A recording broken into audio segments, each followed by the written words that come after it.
Hey, it's Ed and Chris again. This is episode 2 of Diagnosed, A Book is Born. Episode 1, in case you missed it, we just talked about the evolution of the Ed Marx, Chris Ross friendship. And so we had this friendship going, and then all of a sudden, Chris, we both got cancer, and I think it was the same year. Exactly. Unbelievable. So it was 2018 in both sort of the spring, right? For me, it was like April, you were June-ish. Yep.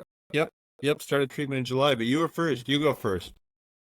Yeah, so I got cancer. It's like it was one of these things that should have known about earlier because I was watching this marker because it was prostate cancer. And so my little commercial here for prostate cancer awareness, you get whenever you get your physical, make sure you get a PSA test and make sure that you watch the PSA score. I did all that with my clinician. Long story, get into it some other day. But ultimately sort of ignored it. And then it got to the point where it was what they call level 7. So prostate cancer is 1 through 10. Level 7 is not a good place to be. And so it was like, man, I really only had one choice. That was to get a prostatectomy. What about you, Chris? So I'll put in my pitch for everybody get your colonoscopy. I had sort of gut trouble my entire life, and I had been screened over many years, and then for a while, frankly, gave it a pause, which was a mistake. So when I began to get some symptoms initially, I thought, well, this is just the same sort of, I guess they would call it irritable bowel nowadays.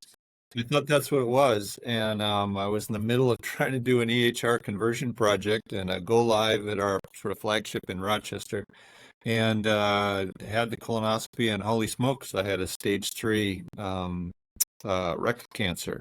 So I think your treatment was kind of brief and intense. Yeah. Mine spanned quite a period of time between chemo, radiation, and surgery. But I came out the other end in the spring of 2019.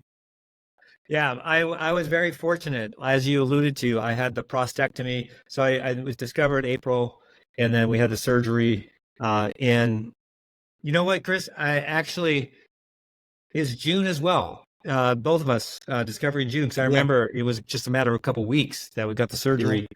So I got the surgery on July 7th. I think the discovery was June 7th.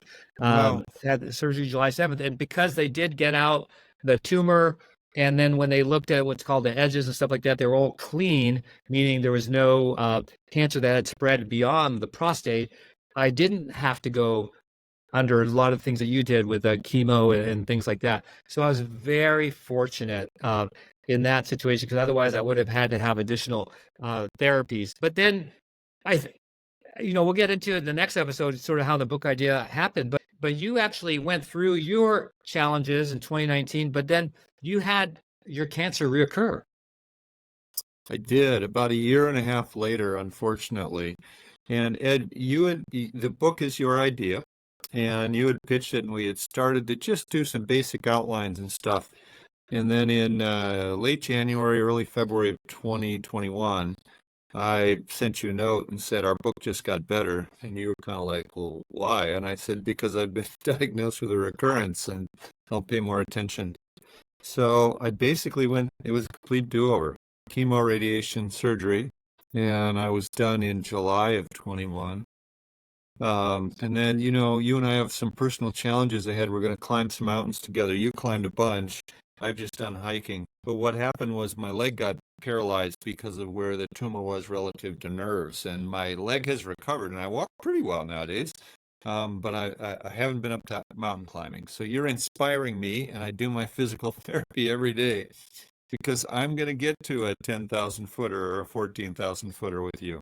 Yeah, absolutely. That's definitely on our list of something to do. Yeah, and so we've been both fortunate since your last treatment, your last cycle. We're both clean, getting good reports, and we continue to pray that continues forever. So that's sort of the cancer thing for Chris and I, although our book is not about cancer, but it just so happens that we both had these bouts with cancer and really sort of informed and shaped our book. So, join us next episode 3 of Diagnosed, A Book is Born, and we're going to talk about the genesis of the book.